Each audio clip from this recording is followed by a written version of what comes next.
गिबियावनो नोंथांमोननि बे बड'लेण्ड बुब्लि आरो बड'लेण्ड रादाब चेनेल गासै नायगिरि रायजो राजानिसिम जोंनि जनाय दख'र दुलाराय बर' फरायसा आफाद आरो जनाय हालामनि गासै बर' माहारियारि आफादनि जानानै रंजालि बैसागुनि गाहाम हामलायनायखौ बावग्रोबाय। दा जोङो रंजालि बैसागु जोंनि बे गुथि जा फोरबो फालिनाय बै दिनै नैथि सान मैया सेथि साना थांबाय। दिनैनि हाबाफारिया जोंनि जा हारिमु बादायलायनाय हाबाफारिया एसे दंबावो।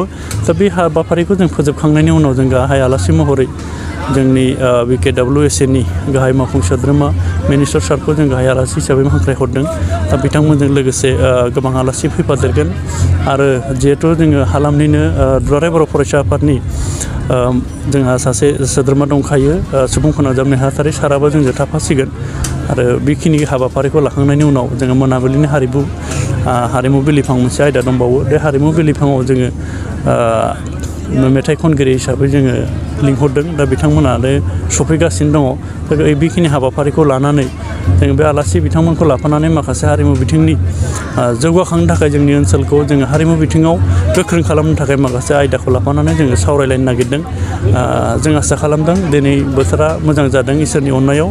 आसा खालामदों जोंनि जा हाबाफारि दिनैनि जोबथा सान बेयो जोङो खोब मोजाङै सुफुंजोबनो हागोन होननानै जों आसा खालामदों आरो दिनै जिहेतु हारिमुवारि फैगोन आलासि दिनै जनै जिहेतु जोङो दख'रानि गासै गामि गामि थांनानै माखासे एरियाफोरखौ नायदों आरो जों हारिमु बिथिङाव जों बेसे जौगानाय जोङो गासै माबा बिथिंखौ जों नोजोर बोनानै जों हारिमु बिथिङाव एसे गोग्लैसोनानै दङ बेखौ जों जौगाखांहोनो जोंहा जिहेतु BKWSA जोंहा दा दाफुंबाय। दा बेवहाय जोङो माखासे खोथाखौ दा सारा फैयोब्ला दा बिथांमोनजों जों माखासे खोथाखौ सावरायलायगोन।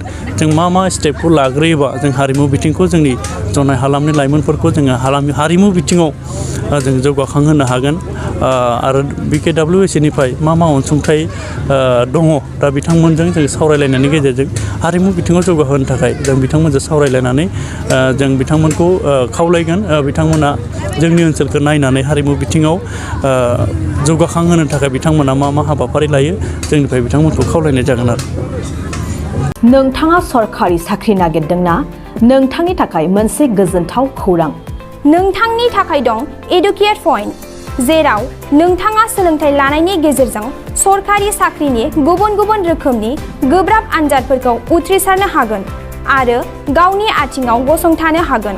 बे एडुकेट पइन्टआव नोंथांमोना SSC, bank PO, bank clerk, bank SO, UPSC, FSC, defence, railway, state insurance, AAO, ADO एसिस्टेन्टजों लोगोसे स्टेट लेभेल जब आरो माखासे सरकारि साख्रिनि आनजादाव गोनांथि जानाय आयदाफोराव सोलोंथाइ लानो हागोन।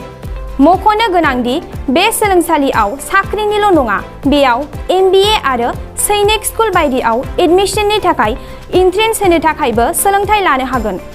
बे सोलोंसालियाव गाहाम थाखो खथानि सुबिदा दं आरो सम मथे नोंथांनि सोलोंथाइखौ बे सोलोंसालियाव होनाय जागोन। बेखौबो मिथिनांगोन दि बे एडुकेट पइन्टआव सोलोंथाइ लानानै बावैसो 2021-22 मायथाइनि SSC GDनि आनजादाव गासै 11 सा सोलोंसाफोरा उथ्रिसारनो हादों। बारा नङा, गासै 15,000 रांजोंनो नोंथाङा बे सोलोंसालियाव 6 दानसिम सोलोंथाइखौ लानो हागोन। बे सोलोंसालिया क'क्राझार, बरपेटा र'ड, गवालपारा आरो बङाइगावआवबो दं।